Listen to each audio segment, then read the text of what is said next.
సర్వోన్నతుడును సర్వశక్తిమంతుడును జీవాధిపతి అయిన యేసుక్రీస్తు పరిశుద్ధ నామమున ఈ ఉదయకాల శుభములు మీకు తెలియజేయుచున్నాను. ఇదే నా దేవుని యొక్క వాక్య ధ్యానము. ఎరుకులో విశాలత కలుగు చేయవాడవు నీవే. 4వ కీర్తన 1వ వచనం. అవును ప్రియులారా, దావీదు భక్తుడు చెప్తున్నటువంటి మాట, నేను ఎప్పుడైతే ఇరుకులో ఉంటానో అప్పుడు నా దేవుడు నాకు విశాలతను కలుగ చేస్తాడు అని అంటున్నాడు. ఇక్కడ ఇరుకు అనగా నిస్సహాయ స్థితి, లేదంటే బలహీనమైనటువంటి స్థితి, లేదా శ్రమలు కలిగినటువంటి స్థితి, ఒంటరి కలిగినటువంటి స్థితి, బాధ వేదన భరితమైనటువంటి జీవితము ఈ యొక్క ఇరుకును సూచిస్తుంది. విశాలత అనేది బలవంతమైనటువంటి జీవితాన్ని, అలాగే విజయాన్ని, సమృద్ధిని, సంతోషాన్ని చూపిస్తుంది. కాబట్టి ఎప్పుడైతే నేను ఇరుకులో ఉండి నా దేవునికి మొర్ర పెడతానో ఆయన నాకు విశాలతను కలుగచేసి నడిపిస్తాడు అంటున్నాడు. ఈనాడు మనము కూడా అనేకమైనటువంటి వేదన పరిస్థితులు గుండా వెళ్ళవలసి వస్తుంది. ఏ బాధ లేనటువంటి వ్యక్తి అనేది ఎవరు కూడా ఉండరు. అటువంటి నిస్సహాయమైనటువంటి స్థితిలో కనుక నీవు ఉన్నట్లయితే దావీదు చెప్తున్నటువంటి మాట ఏంటంటే, నేను మొర్రపెట్టినప్పుడు నాకు ఉత్తరమేమో, ఇరుకులో నాకు విశాలత కలుగు చేసేటువంటి వాడవు నీవే అని అంటాడు.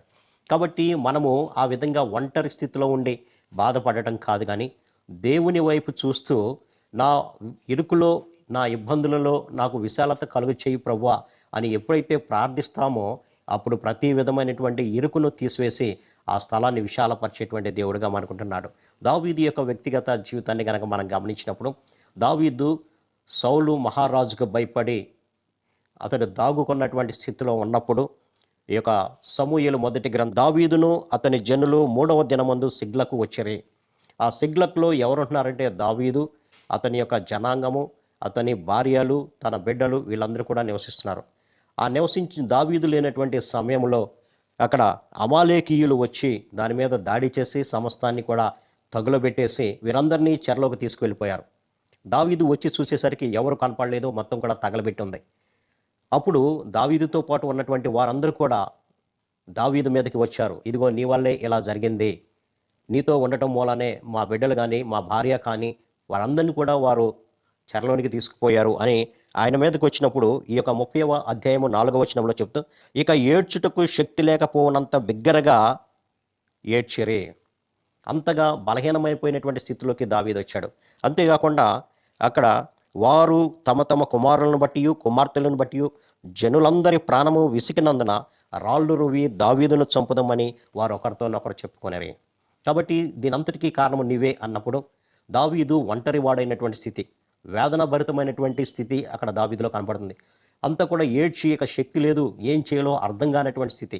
తన యొక్క సొంత జనులే ఆయన మీదకి రాళ్ళు రువి చంపడానికి ప్రయత్నించినటువంటి స్థితి. ఒంటరిలోకి వెళ్ళిపోయాడు. ఇరుకైనటువంటి మార్గంలో ప్రయాణించున్నటువంటి స్థితి దావీదు కలిగి ఉన్నాడు. అయితే అక్కడ దావీదు తన దేవుడైన యెహోవాను బట్టి ధైర్యం తెచ్చుకొనెను.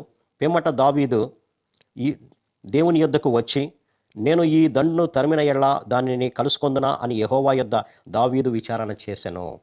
కాబట్టి అతడు ఆ ఇరుకులోనే, ఆ ఇబ్బందుల్లోనే, ఆ శ్రమలోనే, ఆ ఒంటరితనంలోనే నిలిచిపోలేదు, కానీ తనకు సహాయకుడైనటువంటి దేవుని వైపు అతను చూస్తూ దేవునికి ప్రార్థించాడు. ప్రభువా, నేను వీరిని తరిమినప్పుడు వారు నాకు దొరుకుతారా అన్నప్పుడు ప్రభు వెంటనే సమాధానం ఇచ్చారు. నీవు తప్పనిసరిగా వారిని నువ్వు కలుసుకుంటావు.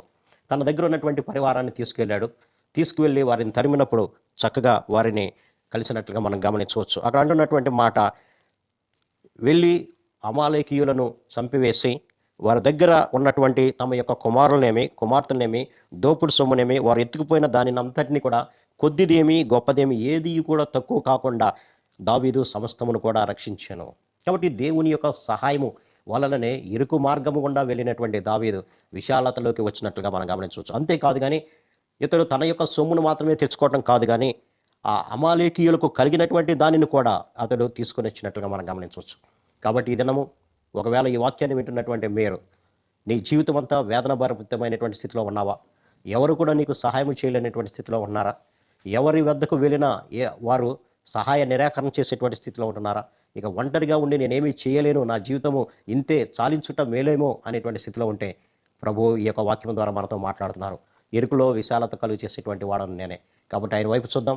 దావీదు ఏ విధంగా అయితే తను పోగొట్టుకున్నటువంటి దాన్ని తిరిగి సంపాదించుకున్నాడో అలాంటి సంతోషాన్ని, సమాధానాన్ని మనం కూడా పొందుకుందాం. అట్టి కృపా పరిశుద్ధాత్మ దేవుడు మనందరికి దయచేయను గాక. ఆమేన్. ప్రార్థన.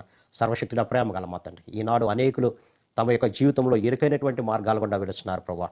ఎవరైతే మీ వైపు చూస్తారో వారందరినీ కూడా విశాలతలోకి నేను నడిపిస్తానని వాగ్దానం చేసావు ప్రభా.